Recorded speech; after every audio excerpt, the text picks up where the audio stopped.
গোবরডাঙ্গার রবীন্দ্রনাট্য সংস্থার পক্ষ থেকে নাট্যচর্চার গর্বিত ৩০ বছর উপলক্ষে বই প্রকাশ ও ধ্রুপদী সঙ্গীতানুষ্ঠানের আয়োজন করা হয়। সুমন গোলদারের মাঙ্গলিক সানাই বাদনের মধ্য দিয়ে অনুষ্ঠানের শুভ সূচনা হয়। গোবরডাঙ্গার মিলন সংঘ সভাকক্ষের এই অনুষ্ঠানে বিশিষ্ট ব্যক্তিদের মধ্যে উপস্থিত ছিলেন প্রখ্যাত নাট্য সমালোচক অংশুমান ভৌমিক, পবিত্র মুখোপাধ্যায়, মিহিরলাল চক্রবর্তী, আভা চক্রবর্তী, ডক্টর নিরঞ্জন বন্দ্যোপাধ্যায়, সরোজকান্তি চক্রবর্তী ও সুভাষ চক্রবর্তী সহ অন্যান্যরা। গোবরডাঙ্গার নাটক ও যাত্রাভিনয়ের ক্রমধারা শীর্ষক বইটির মোড়ক উন্মোচন করেন অংশুমান ভৌমিক।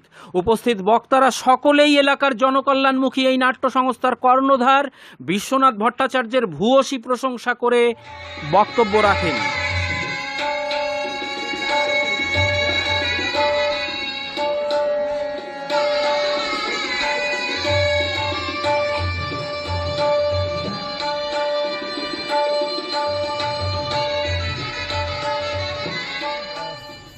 সবচেয়ে ভালো শেষ ভালো যার সব ভালো তার। আজকের এই ৩০ বছরের প্রাক্কালে এসে আমার কাছে প্রাপ্তিটাই সবচেয়ে বড়, যে আমরা একটা বড় কাজ করতে পারলাম, যে গোবরডাঙ্গার নাট্যচর্চার যে একটা ইতিহাস যা দীর্ঘদিন অধরা ছিল সেইটা আমরা একটা জায়গায় আনতে পারলাম। এবং তার জন্য আমি অবশ্যই ধন্যবাদ জানাবো আমাদের শ্রদ্ধেয় বিশেষ আমার অভিভাবক বলা যায়, রবীন্দ্রনাথ সংস্থার অভিভাবক শ্রদ্ধেয় পবিত্র কুমার মুখোপাধ্যায়। তার সহযোগিতা না থাকলে এটা করা যেত না।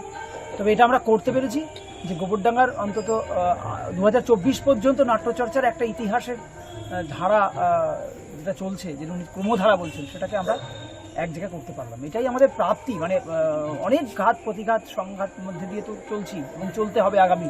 আমি বললাম যে 50 নয় 75-এ আমরা এগিয়ে যাব।